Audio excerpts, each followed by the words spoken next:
our meeting resumed again, and Laura will be up next when she's prepared. Just a few pages that we hadn't covered under tab E. The first one that we haven't covered is page 40. This is what we call the health and social services portion of the budget. This is also known as our outside agencies funding area.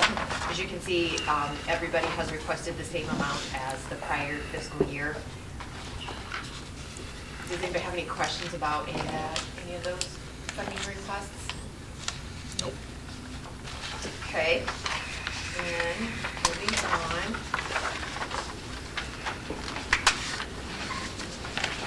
It's a few pages back. 55, I think. 55, thank you, yes. This is the community and economic development portion of the budget. This is where CADC, or the Carroll Area Development Corporation, is funded from. These are all, I should probably stop and take a step back. These portions of the budget right now is still all out of the general fund. CADC was here about a month ago with their funding request. They did ask for an increase from $71,000 to $72,250 for fiscal 19. This also is the section of the budget where we're accounting for what we call the housing. We are working with Region 12 on a housing trust fund. They have requested $2,000 again this year. And what you're seeing here at $9,000 for the capital outlay is we are working with Region 12 also on a housing rehabilitation grant. That is the research and the gathering of information is under process right now. We should hopefully know if this will be a go, if we can apply for the grant here within the next month or so, because we have to gather a bunch of information in order to find out if we can qualify from the income side of things, as well as if there's interest out there, if people want to do this. We've got just one small, about 5-block area in town targeted right now, so hopefully we know. And then if we apply and we do get funded, then the grant application would be written such that the city would kick in a little bit of money towards this. Not sure if $9,000 will be the actual dollar amount, but that's I think that was to fund, I believe, 6 projects, but I'm not 100. I think that's what it was, 6 projects at $1,500 apiece. So do those projects then take place in 2019, or is it after that? Is this just when it all? They would probably get started in 2019, yes. And in the past, when we've done projects, if they're not all done within that one particular fiscal year, then the state's been very good to allow us to apply for extensions and then continue on. This section also has the planning and zoning. This is where if you needed to apply for filing a plat or having a rezoning or platting a new area in town, we charge a small fee for that, and then the reporting fees come out of there. So not a whole lot out of the community economic development portion of the budget. Next is what we call our general government. This is the area that captures everything else of the city. If it didn't fall under one of the other areas, it'll fall under here. The first section here is what I've combined together for the legislative and executive. Basically, that's the operations, training, and the pay that council and mayor receive. The one big item I would point out here is we have included some funding if council would like to do this or not. Look at, what do I want to call, how do I want to phrase this? More of a, change our process and more of a digitizing and agenda process, more streamlining maybe what we're doing, or a different way of doing it. The dollar amount we put in here was 30,000, somewhere between 25 and 30,000. 30,000. That was based upon some information we gathered from another community that has a system in place. That looks like it's really beefy. It's really souped up from what we're doing now.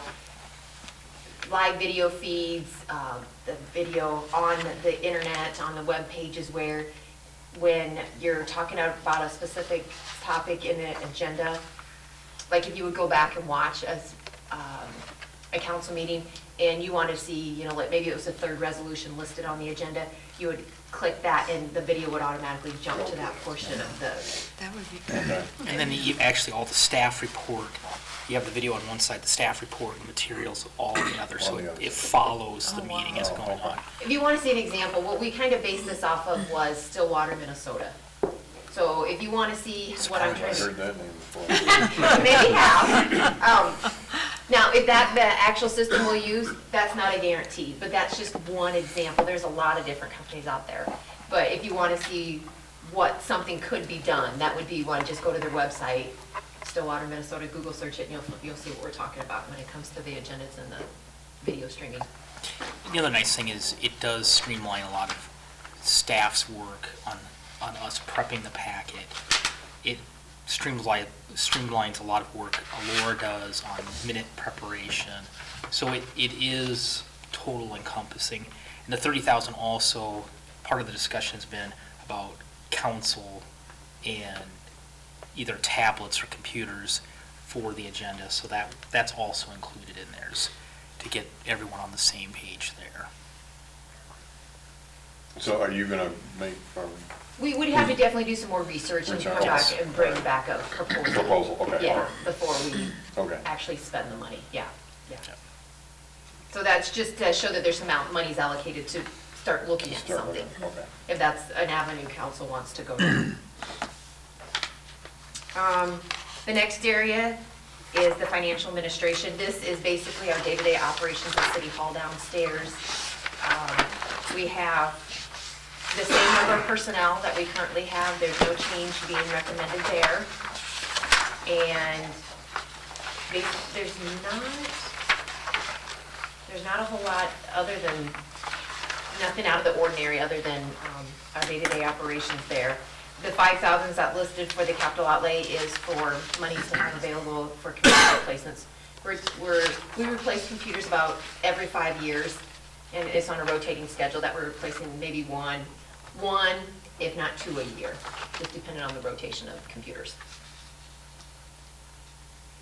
The next area is for our legal services, the retainer fee for our city attorney, and then the actual fees that when we bring in outside attorney, labor attorney, and some miscellaneous other financial, when we work with Allers and Cooney on the bonding side, if we've got some miscellaneous general questions that maybe is not specifically related to a specific bond issuance, we'll charge it to this area of the budget. The next area is our City Hall general budget. General building, any repairs that need to be made to the general building itself. This also includes 2/3 of our building maintenance specialist salary here.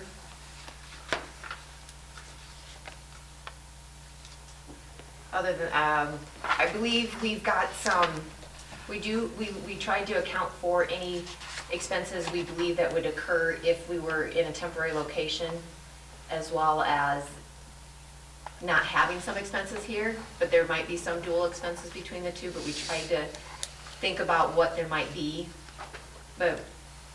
So we'll really work hard to stay within this budget that we've presented here. So Laura, just out of curiosity, when you break out like the utilities per part of the building and stuff, like the police department, library, everything else, so during construction phase, if you're in another location, how will you break out utilities? Will it stay as what the footprint was prior to the start of construction, or when does that kind of change over? I don't know. We haven't really thought that far ahead, but with the PD still staying here, they'll probably use I'm assuming the bulk of what energy that's being used. There will be some stuff that will need to occur still in the area that would be under construction, but I wouldn't imagine it to be to the same level as what it is today.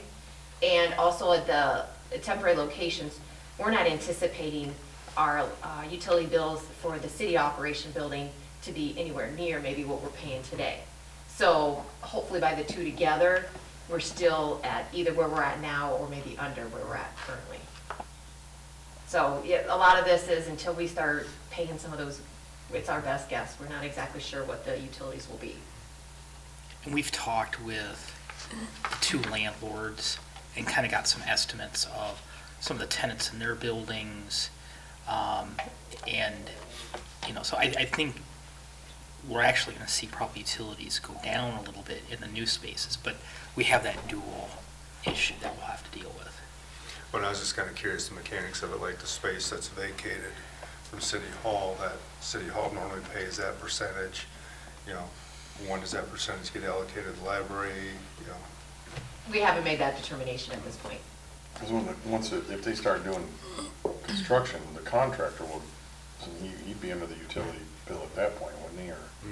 No, probably not. It'd be whatever. I think we would still be responsible. Still be responsible for that one, okay. I like the way you think, Mr. Mayor. Me too. Yeah. Doesn't always work out. portable generators. Portables. So the next section here is for the tort liability. This is the estimated cost for the total of our insurance. The property, vehicle, liability, worker comp is all estimated here. And this is based upon, I look at where we plan to end our current fiscal year, fiscal 18, which we've almost made most of our payments, and so we all know pretty much this is how much our insurance is for fiscal 18. And then I built in a 5% increase for next year. The last area here is our miscellaneous general fund. This is kind of the catch-all department for items that don't necessarily relate to any other department, kind of catch-all here. One of the big things I would point out here that we would want to take a look at in both fiscal 18 and fiscal 19 is doing some upgrades to our Carroll Area Access Television Channel 6, upgrading the equipment, the cameras, maybe getting us started prepping for a new location, new council chambers, the way that would be set up. It's just time. We haven't done anything very much with the equipment that we really want to take a good hard look at what we're doing and what can set us up for offering some live feeds of the council meetings at any location, as well as maybe some other live broadcasts, possibly school board meetings, the county board of supervisors. Right now, they are not live. They're recorded and then replayed later in the week. So we've allocated somewhere between 25 and 30,000, no, 50. 20,000 and 20,000. 18 and 20. Well, there's about 25,000 needed each year just for the operations of the current station. So we've got probably somewhere between 20 and 25,000 for fiscal 18 and fiscal 19 to do some improvements. And as you recall, council took action and we should be seeing some increase in our franchise fees that we're collecting from the people who subscribe through their cable through Western Iowa Networks and MediaCom. That 4% increase will be going into effect here in the next few months. And so we're hoping to capture those funds to use towards these improvements.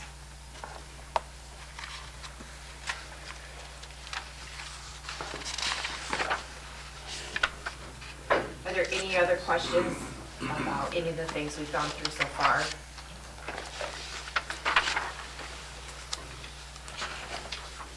The last, well, I guess I'll take a couple more. The next page is our general fund transfers. This is where we account for monies being transferred into the general fund. The big one here, we have probably two main ones. The big one is the transfer from the employee benefit fund. How governmental accounting works is when we get our monthly allocation of property taxes from the county treasurer, state law requires that the funds, some funds, in this case, employee benefits, any monies you're collecting for employee benefits has to be allocated or has to be deposited into a special revenue fund. Then from there, you can disperse the monies. So it gets deposited into a special utility fund, or excuse me, special revenue fund. And then from there, it's transferred to the road use tax fund, which we heard about earlier, and then into the general fund to pay for employee expenses, benefit expenses that relate to FICA, IFRS, municipal fire and police, health insurance, those type of items. And then we also do account for the amount of the insurance, the vehicle, property insurance, liability insurance that relates to the water and wastewater operations. There is a transfer out of both of those funds into the general fund to pay for that portion. The transfers out are to help fund some projects.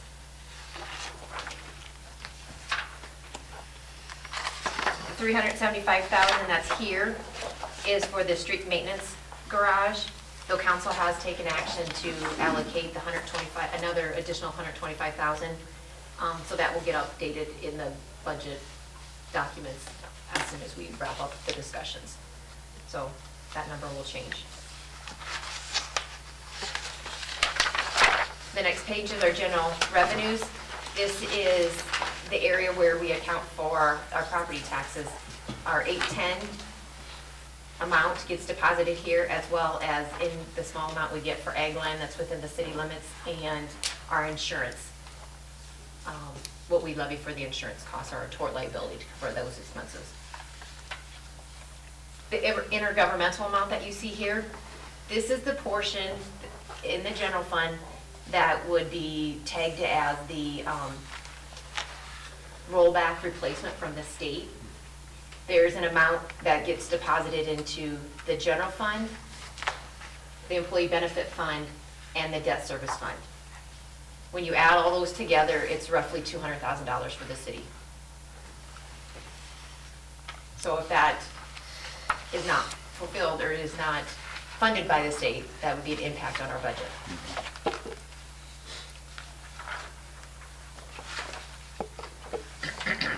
That's the last of the general fund stuff.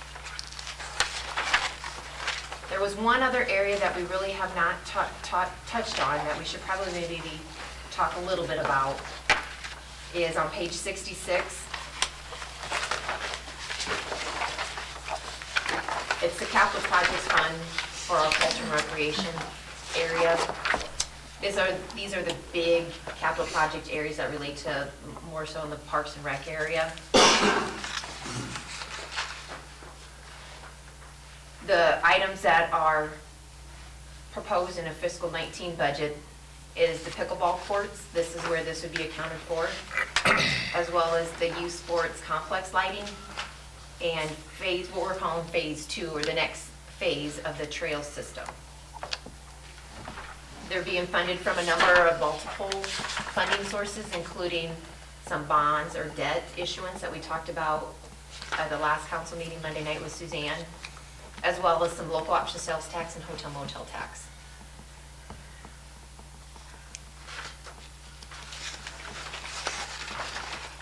Hey, I don't know if anybody saw the article the other night in the paper about pickleball courts, and was it Cedar Falls or Cedar Rapids. Cedar Rapids, and they did some funding.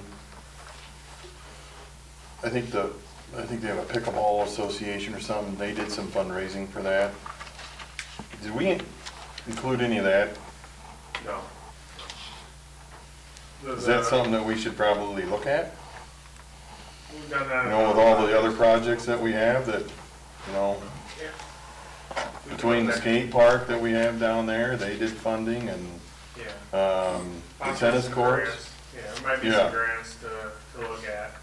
The 175 was an estimate from some of the tennis courts that worked on our tennis courts, and then engineering fees. That's how it came up with 175,000.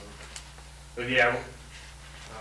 Seems like, you know, we get people that come in and request money that they have, you know, hey, we're gonna do some fundraising for it too. Sure. I don't know if you'd heard anything from them anymore or not. No. No? Would that be something we maybe need to approach Yeah. them? Yes.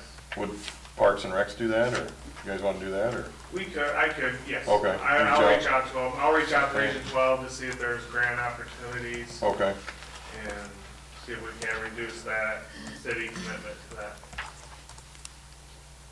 I didn't realize that there were pickleball court associations that, Yeah. I didn't, you know, it must be, it's a bigger sport than I thought. I mean, like I said, they introduced it, and then I went over to where my son goes to school, and the kids over there, they got pickleball league, intramural league over there, so.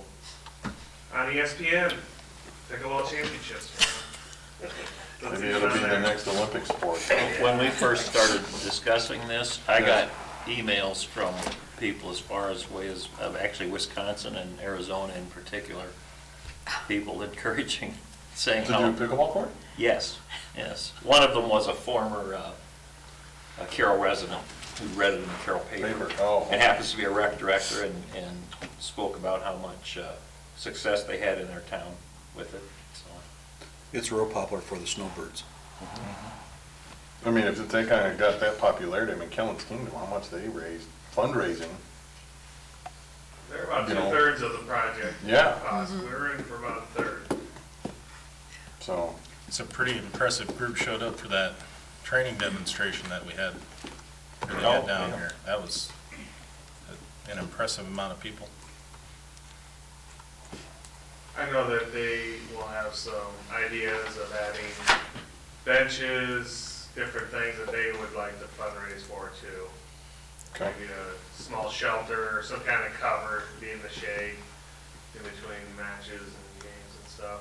I know that's on their wish list too, and that might be additional phase 2 that they can help fundraise too. So yes, I would say, there's some should be grant opportunities and some. You know, we've made a commitment, I think, with city money, I think, you know, it's a project from a group that, you know, perhaps maybe they could add. Okay. Sorry, Laura, thank you. No, that's fine, that's fine. Any other questions on that portion that just relates to what we're calling the capital projects, parks and recreation? Then we also have another capital projects fund under this area for the library city hall remodel project. This is showing the revenue. The other amount for the revenue for that is namely the grants and donations that the Friends of the Library are working on. And this is reflected at the amount of money that they had said they had received at this point, that they anticipate to be receiving through 2019. And I know they've got some pledges out there for a few years, and they are continuing to fundraise. And we've heard just recently, within the last few days, of some grants that they have received. That is not reflected in this number either, because that number is going to be ever-changing as time goes on and they keep going with their efforts. But I had to put a number in there, I guess, at this Yeah. point for our best guess of where we were. And then the GEO bond amount is in here. I know it doesn't say 3,800,000 like what was voted on. That's because how the bonding world works is the underwriters, basically who bids on the bond, they take their cut off the top and you don't get those cash proceeds. So this is the net of that amount. Then the capital outlay is for the projects. These numbers are based upon the latest estimates we have from OPN Architects. It doesn't completely include all the costs. I was anticipating maybe some of the library costs to fall into fiscal 20, just based upon when we think the construction of the project that was going to go on. So there's still some expected expenditures in fiscal 20. But it does include all the city hall remodel to be done in fiscal 19.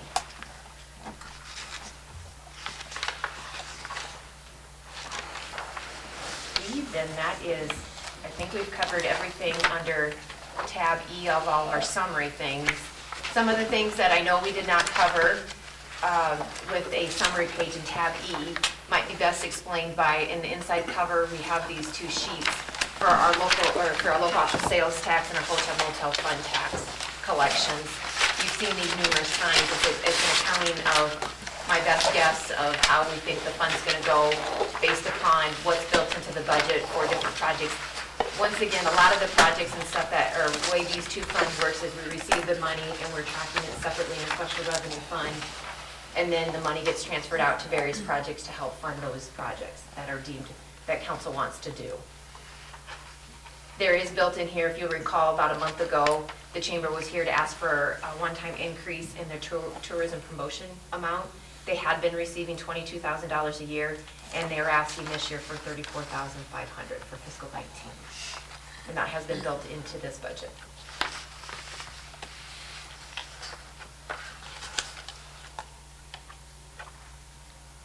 Are there any specific questions as you Hotel look? motel tax, is that 7%? Yes.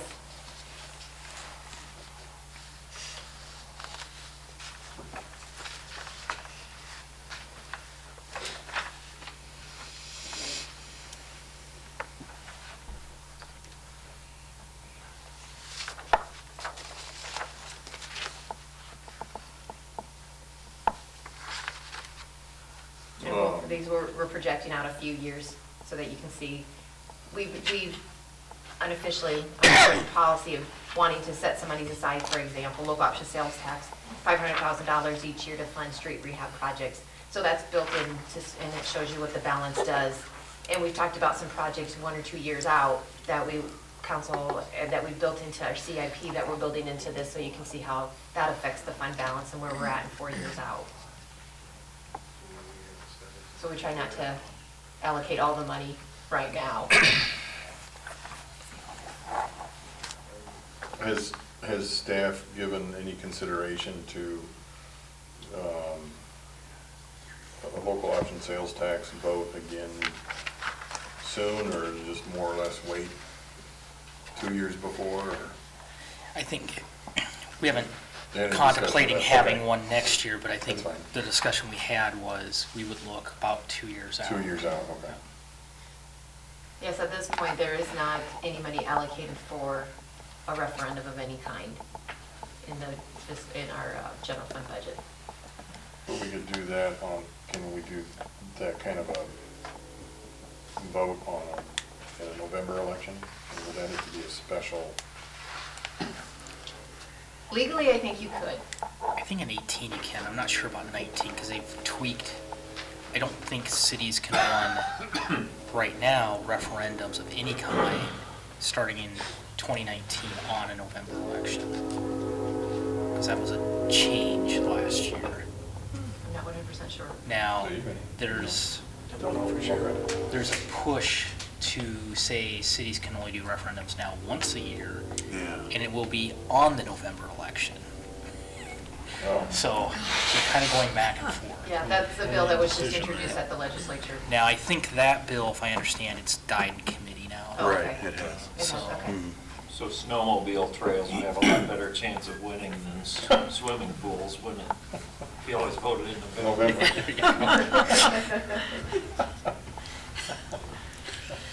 What's the percentage of towns have local option sales tax in Iowa? High. Hi, almost all. I think There's a almost all. few that don't, but almost everybody does. I can get you that list, but it, Well, where I was going at is I wonder if they'll just do like they did in the schools, the legislature just put it in that it's Just make it permanent. in place. Because if everybody has it, and part of it, I think the issue with the school district is, if I understand the issue right, there's a constitutional requirement in Iowa that schools have to be funded similarly. And the local option sales Right. tax originally for school kind of discriminated, where in this case, there's not that same for cities. So I don't know if there'll be a push to do that. But I think, I mean, if it's 5 counties that don't have it, or have cities that don't have it, that'd be, it fell underneath the equalization law. yes. And it's price per student is how they do it. I don't know how they do it in the cities. Would one of the two of you please tell us just a little bit about tax relief and how it relates to the local option sales tax? Let you- Okay. I just want a general overview for Yep. those listening. Well, okay, so when the local option sales tax referendum, they call it a referendum, a vote, was passed, the first time and the second time that it was passed, the language was such that 25% of the collections had to go towards tax relief in some form. The way we've chosen to do that is we put it towards our debt service levy, showing that we're not levying for some debt that we could have. So the money all gets deposited, all the money that we get for local option sales tax gets deposited into our special revenue fund for local option sales tax. And then 25% of that is transferred out of that fund into our debt service fund to pay for principal and interest. Thank you very much. In local option sales tax has a requirement, at a minimum, you have to do 25% tax relief. Now, some cities do higher percentage, but that's the minimum. I'd had a few constituents ask and had that general discussion with them, and so I thought it might be valuable just to cover it here. Thank you, Laura. You're welcome.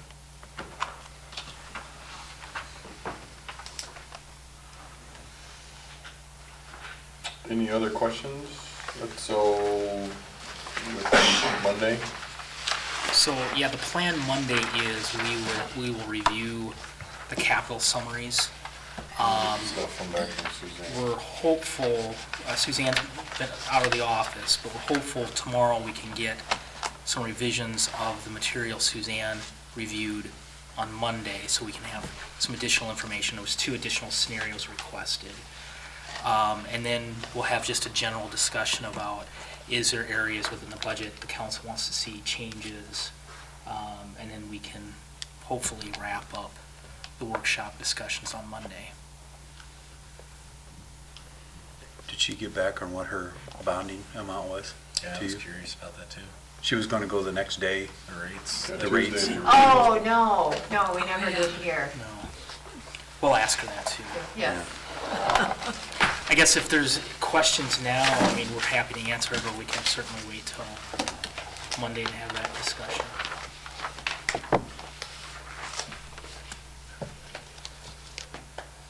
If not, I'll need a motion to adjourn. So moved. Second? Seaman? Yes. Cots? Yes. Haley? Yes. Bass? Yes. Jerks? Yes. Fleischner? Yes. We are adjourned.